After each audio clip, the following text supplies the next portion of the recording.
आप देख रहे हैं अमेज नाउ। गंगा, यमुना, राप्ती और गोमती के तटवर्ती इलाकों से खबरें आप तक। नमस्कार, सत्य घटना के नए अंक के साथ मैं सुगंधा। शुरुआत करते हैं आज की मुख्य घटनाओं से। वित्त विहीन विद्यालय प्रबंधक संघ ने सरकार से की राहत राशि की मांग। 1 माह से ग्रामीण एक अदद ट्रांसफार्मर की कर रहे मांग, अधिकारी मौन। 4 शादियां कर चुकी लुटेरी मां से परेशान सौतेले बेटे ने जान माल की लगाई गुहार। टीकाकरण केंद्र पर अचानक उमड़ा जनसैलाब, पुलिस के छूटे पसीने। और भाजपा के वरिष्ठ नेता रमेश सिंह को मिली नई जिम्मेदारी, बनाया गया पंचायत प्रकोष्ठ का संयोजक। अब सत्य घटना विस्तार। गोरखपुर जनपद स्थित खजनी थाना क्षेत्र रुद्रपुर गांव के ग्रामीण विद्युत विभाग की लापरवाहियों की वजह से पिछले 1 महीने से एक अदद ट्रांसफार्मर के लिए तरस रहे हैं, लेकिन विद्युत विभाग के आला अधिकारी सिर्फ तारीख पर तारीख दिए जा रहे हैं। आपको बता दें कि बीते 19 जून की सुबह चक्रवाती बरसात और तेज हवाओं की वजह से विशाल शीशम का वृक्ष गांव से होकर गुजरने वाले हाई टेंशन तार पर गिर गया था, जिसकी वजह से ट्रांसफार्मर क्षतिग्रस्त होने के साथ ही साथ कई बिजली के पोल भी टूट गए थे, जिसके बाद विभाग द्वारा किसी तरह विद्युत व्यवस्था बहाल की गई थी, लेकिन लोड बढ़ने की वजह से गांव का ट्रांसफार्मर जल गया था, जो आज 1 महीने बाद भी नहीं बदला जा सका है। ग्रामीणों द्वारा कई बार एप्लीकेशन भी दिया जा चुका है, लेकिन उस पर कोई कार्रवाई करने के बजाय अधिकारी मासूम जनता को तारीख देकर बैरंग लौटा रहे हैं। विद्युत विभाग द्वारा ट्रांसफार्मर न बदले जाने की वजह से पूरे गाँव के लोग तेज उमस और गर्मी की वजह से परेशान हैं, लेकिन इसका विभाग के अधिकारियों पर कोई प्रभाव नहीं पड़ रहा है। बिजली समस्या हमारे 1.5 महीने से नहीं आ रहा है और 2 ट्रांसफार्मर दोनों जल गए हैं और ग्राम सभा रुद्रपुर खजनी में सब लोग बिजली से बेहाल हैं गर्मी से। और बरसात का समय है और कभी भी सांप और बच्चों को काट देगा, इसकी जिम्मेदारी प्रशासन की होगी। और कई बार अधिकारियों से कहा गया, जेई से कहा गया, कोई सुनने वाला नहीं। वित्त विहीन प्रबंधक संघ के पदाधिकारियों ने आज नगर निगम के रानी लक्ष्मीबाई पार्क में जमकर प्रदर्शन करते हुए मुख्यमंत्री योगी आदित्यनाथ को संबोधित ज्ञापन जिलाधिकारी को सौंपा।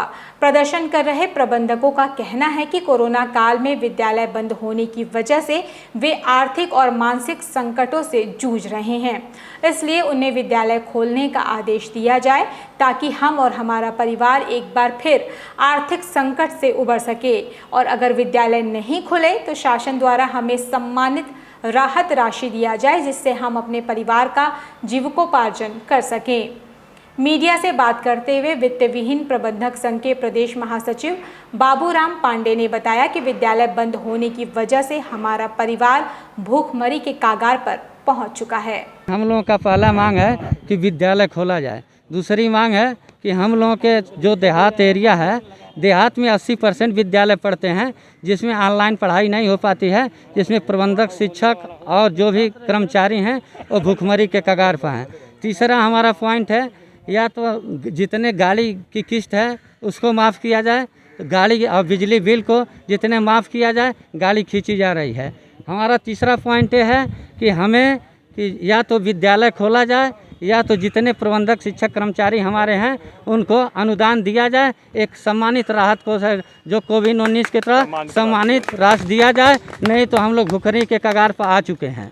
गोरखपुर जनपद से एक ऐसा मामला सामने आया है जहां 4 शादी कर चुकी एक मां अपने भाई के साथ मिलकर जायदाद के लिए अपने सौतेले बेटे को आए दिन जान से मारने की धमकी दे रही है। पूरा मामला जनपद के पिपराइच थाना क्षेत्र स्थित जंगल धूसड़ का है, जहां चेन्नई के परमाणु ऊर्जा विभाग में सहायक वैज्ञानिक के पद पर कार्यरत राम मिलन विश्वकर्मा के पिता की मृत्यु के बाद उसकी सौतेली मां जायदाद के लिए आए दिन जान से मारने की धमकी दे रही है। पीड़ित राम मिलन के मुताबिक उसकी मां की मृत्यु के बाद उसके पिता ने बलिया की रहने वाली एक महिला से दूसरी शादी कर ली थी, जिसका कोई सबूत भी नहीं है। लेकिन पिता की मृत्यु के बाद उसकी सौतेली मां और उसका भाई आए दिन जान से मारने की धमकी देते हैं। मीडिया से बात करते हुए पीड़ित राम मिलन ने बताया कि उसकी सौतेली मां की ये चौथी शादी है। इससे पहले वो विवाह करके कई लोगों की संपत्तियों को हड़प चुकी है। उसी नीयत से वह मुझे भी परेशान कर रही है। मेरे पिताजी मेरी मर्जी के खिलाफ अक्टूबर 2020 में बलिया से एक लड़की से शादी किए, जिस लड़की को ये पता नहीं था कि ये मकान मेरे नाम से है, और इस लालच में जो है उस लड़की ने मेरे पिताजी से ज़बरदस्ती शादी किया और शादी करके ये मेरे मकान और मेरे पैसे पर कब्जा करना चाहती थी। कितनी शादी हो चुकी? उनकी चौथी शादी थी मेरे पिताजी के साथ। इससे पहले भी 3 शादी हो चुकी थी। उसका यही काम है कि शादी करना और पैसे और संपत्ति को हड़प कर भाग जाना मायके। यूपी मिनिस्ट्रियल एवं पब्लिक हेल्थ मिनिस्ट्रियल एसोसिएशन के तत्वावधान में गोरखपुर जिला चिकित्सालय से संबंध लिपिक संवर्ग के कर्मचारियों ने अपने स्थानांतरण के विरोध में कार्य बहिष्कार कर अपना रोष दर्ज कराया। आक्रोशित कर्मचारियों का कहना है कि इस कोरोना काल में चिकित्सा व स्वास्थ्य सेवा निदेशक प्रशासन द्वारा इस कोरोना काल में दिव्यांग, महिला और बुजुर्ग स्वास्थ्य कर्मचारियों का स्थानांतरण 700 से 1000 किलोमीटर तक कर दिया गया है, जो पूरी तरह से असंवैधानिक है। शासन को अपने फैसले पर एक बार फिर से विचार करना चाहिए।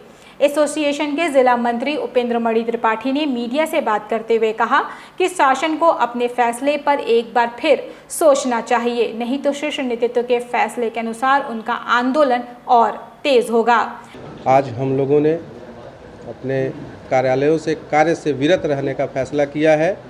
इस तुगलकी फरमान निदेशक प्रशासन महोदय के इस फरमान को हम लोगों ने नकारा है, जिसमें हमारे विकलांगों का, हमारे बहनों का, महिलाओं का, विधवाओं का, हमारे बुजुर्ग जितने भी जो सेवानिवृत्त होने वाले 2 वर्ष से कम साथियों का स्थानांतरण 500 किलोमीटर से लेकर 1000 किलोमीटर की दूरी पर किया गया है।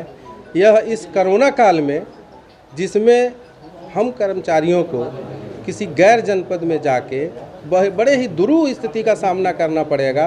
वहीं जिला चिकित्सालय के एसआईसी अभय चंद्र श्रीवास्तव ने बताया कि इन कर्मचारियों की परेशानियों को शासन तक पहुंचा दिया जाएगा। लिपिक संवर्ग के जो उनका संघ है वह कार्य का बहिष्कार किया है उन्होंने, और अपना आंदोलन किए हुए हैं। उनके अनुसार जो स्थानांतरण हुए हैं वो न्यायपूर्ण नहीं है। ये उनके प्रशासन का मामला है। हमें जो यहाँ पर उपलब्ध होगा उसी से काम कराने की कोशिश की जाएगी। यदि कहीं कोई परेशानी आती है इससे उच्च अधिकारियों को अवगत करा देंगे। गोरखपुर जनपद में पिछले 24 घंटों में हुई बारिश की वजह से महानगर के कई कॉलोनियों में अभी भी जल जमाव की स्थिति बनी हुई है। इस मूसलाधार बारिश की वजह से महानगर का सबसे वीआईपी इलाका तारामंडल और रामगढ़ताल भी अछूता नहीं रहा। यहाँ की सड़कों पर घुटने तक पानी लग गया है, जिसकी वजह से लोगों को काफ़ी परेशानियों का सामना करना पड़ रहा है। स्थानीय लोगों की माने तो जिला प्रशासन ने यहाँ पर विकास कार्य में जितना पैसा खर्च किया है, अगर थोड़ा और पैसा लगाते तो ऐसी समस्या उत्पन्न नहीं होती। देखिए भैया, यहाँ पे बहुत पानी लगा हुआ है, गाड़ी हमारी बंद हो गई है। और ये है मतलब कि रामगढ़ताल बहुत अच्छा जगह है, ये पर्यटक स्थल है जी। तो यहाँ पे मतलब ऐसा कुछ नहीं होना चाहिए। यहाँ पे इतने लोग आते जाते रहते हैं, और अगर यहाँ पे अगर आप देख सकते हैं इतना पानी लगा हुआ है तो लोग कोई कैसे आएगा, जबकि यहाँ के घर में भी जो लोग हैं वो भी बहुत परेशान होंगे। तो यहाँ पे मतलब इतना जब पैसा खर्चा हुआ है तो थोड़ा सा और खर्चा हो करके इसको सही कराया जाए जल्द से जल्द। ये कई सालों से ये दिक्कत है। गोरखपुर जनपद के खजनी स्वास्थ्य केंद्र पर अधिक संख्या में टीकाकरण करवाने वाले लोगों के पहुंचने की वजह से स्वास्थ्य कर्मियों ने अपने हाथ खड़े कर वैक्सीनेशन की प्रक्रिया को रोक दिया, जिसकी वजह से लोगों को काफ़ी दिक्कतों का सामना करना पड़ा। दरअसल 2 दिनों की छुट्टी के बाद आज जब टीकाकरण कार्यक्रम की शुरुआत हुई तो जनपद के सभी स्वास्थ्य केंद्रों के साथ खजनी प्राथमिक स्वास्थ्य केंद्र पर भी वैक्सीनेशन करवाने वाले लोगों का रेला लग गया। इस भीड़ को देखने के बाद वहां उपस्थित स्वास्थ्य कर्मियों ने वैक्सीनेशन प्रक्रिया को रोक दिया और बेकाबू होती भीड़ को काबू में करने के लिए स्थानीय पुलिस को भी बुला लिया। इस भीड़ को काबू करने में पुलिस के भी पसीने छूट गए। खजनी पीएससी प्रभारी इखलाक अहमद ने बताया कि पुलिस के सहयोग से 2 घंटे बाद कोविड का टीका प्रारंभ हो पाया। एक दिन पहले जो इसके पहले जो कार्य सत्र था उस दिन टीका उपलब्ध न होने के कारण लग नहीं पाया था।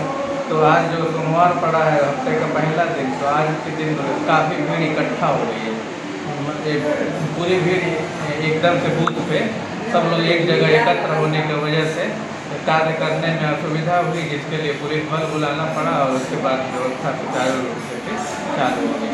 टीकाकरण का कार्य प्रारंभ हो गया है, अभी कोई दिक्कत नहीं हो रही। भाजपा के पंचायत प्रकोष्ठ के नवमनोनीत संयोजक और वरिष्ठ भाजपा नेता रमेश सिंह काफी उत्साहित हैं। उनका कहना है कि विधानसभा चुनाव से ठीक पहले पार्टी ने उन पर जो भरोसा जताया है उस पर वे खरा उतरने की हर संभव प्रयास करेंगे। इस भूमिका को निभाने के लिए वो पंचायतों का सम्मेलन आयोजित करेंगे और पंचायत पदाधिकारियों की मदद से केंद्र और प्रदेश सरकार की योजनाओं को लेकर जन जन तक जाएंगे। प्रदेश नेतृत्व माननीय योगी जी ने और आदरणीय स्वतंत्र देव जी और बंसल जी ने जो विश्वास दिया है, मैं इन जनप्रतिनिधियों के माध्यम से और सरकार की नीतियों को आम जनमानस तक ले जा करके, जो सरकार सिर्फ पंचायतों का ही ज़्यादा काम किया है, गाँवों का ही ज़्यादा काम किया है, उसको हम गांव-गांव में सबके बीच ले जाने का प्रयास करेंगे। गोरखपुर जनपद में बकरीद त्योहार को शांतिपूर्ण ढंग से संपन्न कराने को लेकर शांति समिति की बैठक एनेक्सी सभागार में जिलाधिकारी के विजेंद्र पांडेयन की अध्यक्षता में संपन्न हुई। इस बैठक में जिलाधिकारी ने समिति के धर्मगुरुओं के साथ बैठक करते हुए कहा कि कोरोना का खतरा अभी टला नहीं है। ऐसे में बकरीद के त्योहार को कोविड-19 प्रोटोकॉल का पालन करते हुए शांतिपूर्ण तरीके से मनाएं। इस अवसर पर जिलाधिकारी ने जिले के सभी आला अधिकारियों को ये निर्देश भी दिया कि वे अपनी तैयारियों में कोई कोर कसर ना छोड़ें। सिद्धार्थनगर जनपद में जापानी इंसेफ्लाइटिस एक बार फिर अपने पांव पसारने लगा है, जिसकी वजह से लोगों के चेहरे पर चिंताएं साफ दिखने लगी हैं।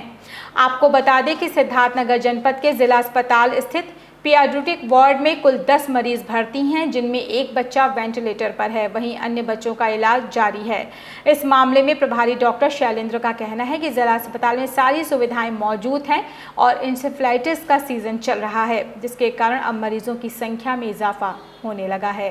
आईसीयू वार्ड में इंसेफ्लाइटिस के सारे मरीज जो है भरे पड़े हुए हैं और सारे बेड इस टाइम लगभग फुल चल रहे हैं। ये JEH का सीज़न चल रहा है। इस सीज़न में सारे जगह से रेफ़र होकर भी मरीज हम लोग के पास आते हैं और डायरेक्ट भी आते हैं। यहाँ से भी कुछ रेफ़र हुए? अभी तक तो नहीं, रेफ़र तो नहीं हुआ। कोई कैजुअलिटी 20-22 मरीज तो हमारे यहाँ भर्ती हो चुके हैं। 1-2 मरीज की डेथ भी, 2-3 मरीजों की डेथ भी हुई है। संत कबीर नगर जनपद में स्वास्थ्य निदेशक के द्वारा पूरे प्रदेश भर में मनमाने तरीके से स्थानांतरण किए जाने से नाराज स्वास्थ्य कर्मचारियों ने प्रांतीय नेतृत्व के आह्वान पर UP medical and public health ministerial association के बैनर तले स्वास्थ्य कर्मियों ने कार्य बहिष्कार करते हुए सीएमओ कार्यालय पर धरना प्रदर्शन कर अपना रोष दर्ज कराया। आपको बता दें कि संत कबीरनगर जिले में स्वास्थ्य निदेशक प्रशासन पर जनपद के 70% लोगों का मनमाने तरीके से स्थानांतरण का आरोप लगाया है, जबकि जिला अध्यक्ष मनीष चंद्र मिश्रा की माने तो शासनादेश को ताक पर रखकर दिव्यांग बाबू और जिनका 4 माह में रिटायरमेंट होने वाला है, उनका भी स्थानांतरण 500 से लेकर 800 किलोमीटर की दूरी तक कर दिया गया है। वहीं महिलाओं का भी जिम्मेदारों ने नियम को ताक पर रखकर स्थानांतरण कर दिया है, जबकि शासनादेश पर ध्यान दिया जाए तो सिर्फ 10% कर्मचारी का ही स्थानांतरण होना चाहिए। हम लोग का हमारे ज़िले से 70% के लगभग जो है ट्रांसफ़र कर दिया गया है। वो भी ट्रांसफ़र अगल बगल के ज़िले में ना करके 1700-800 ऐसे किलोमीटर दूरी पे किया गया है, जबकि हमारे यहाँ विकलांग भी लिपिक हैं, दंपत्ति का भी आधार है उसमें, उसको भी दरकिनार करते हुए सबको जो है ट्रांसफ़र कर दिया गया है और इसके लिए हम लोग हड़ताल पे हैं। ये हड़ताल हम लोग का कार्यक्रम हम लोग को प्रांतीय अध्यक्ष द्वारा दिया गया है, इसमें आज हम लोग कार्य बहिष्कार पे हैं। इसके बाद जो है इसके बाद धरना प्रदर्शन, कार्य बहिष्कार तो लगातार चलता ही रहेगा। उसके बाद हम लोग ज्ञापन देंगे। ज्ञापन देने के बाद अगर ज़रूरत पड़ा तो वहाँ से अगर कहा गया तो हम लोग लखनऊ में घेराव करेंगे मुख्यमंत्री का और अपने स्वास्थ्य भवन का। सत्य घटना में ये थी अब तक की खबरें। तेज सटीक और ताज़ी घटनाओं को जानने के लिए जुड़े रहें अमेज नाउ के फेसबुक पेज, यूट्यूब चैनल और वेब पोर्टल से। इस समय बस इतना ही। अगले अंक में आपसे फिर से होगी मुलाकात। तब तक के लिए हमें इजाज़त दीजिए। नमस्कार।